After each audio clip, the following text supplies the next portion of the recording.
Hello friends, आज की इस वीडियो में हम जानेंगे कक्षा 12 का बहुत ही महत्वपूर्ण प्रश्न रैखिक अवकल समीकरण। इसे हम हल करने के एक एक स्टेप बताएंगे आपको। तो चलिए शुरुआत करते हैं सबसे पहले एक क्वेश्चन की। अगर समीकरण इस प्रकार से दी हुई हो तो हम एक तरफ dy के फंक्शन कर लेते हैं, एक तरफ dx के।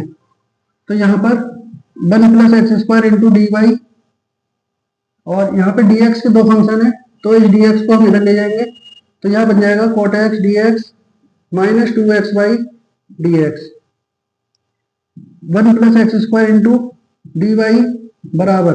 अब यहाँ पे dx कॉमन आ रहा है तो हम यहाँ लिखेंगे cot x - 2x/, यहाँ से हमने dx ले लिया कॉमन। अब जो रैखिक अवकल समीकरण होती है उसे हम सबसे पहले इस रूप में बनाते हैं।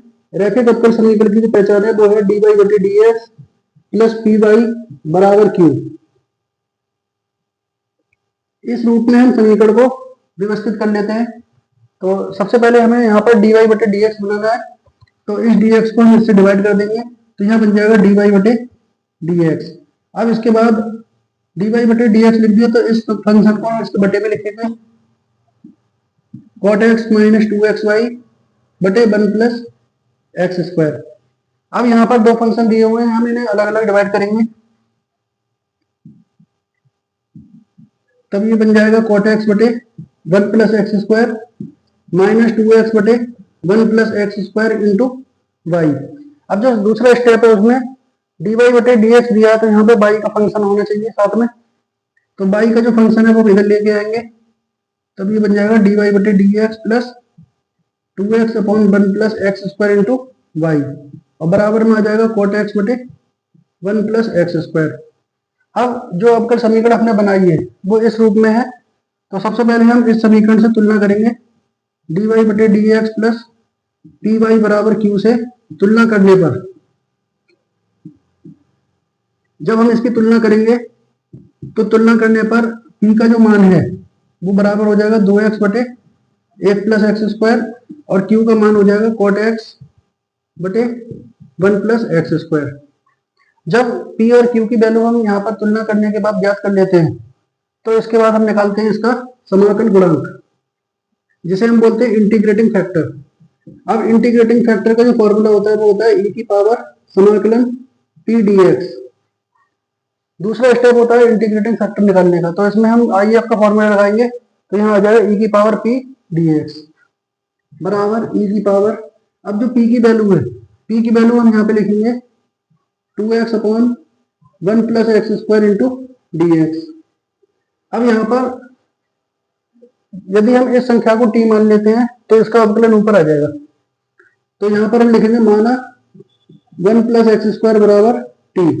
यदि हम इसे t मानने के बाद अवकलन करें तो एक का अवकलन हो जाता है 0, x² का हो जाएगा 2x × में dx और t का हो जाएगा यहाँ पर dt।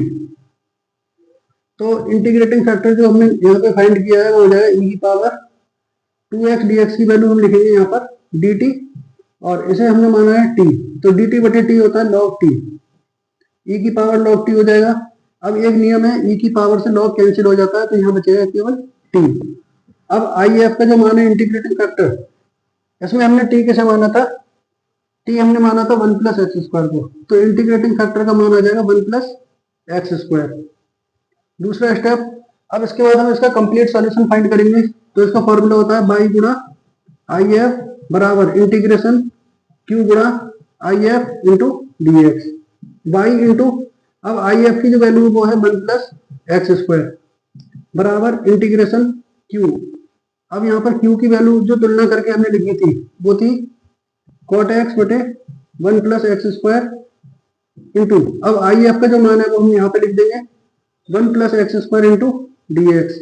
यहाँ पर ये दोनों संख्या आपस में कैंसिल हो जाएंगी, तो y × 1 + x² = integration cot x dx y × 1 + x² = अब यहाँ पर cot x का समाकलन हमें याद होना चाहिए, तभी होता है log sin x और यहाँ हम लिख देंगे प्लस का c।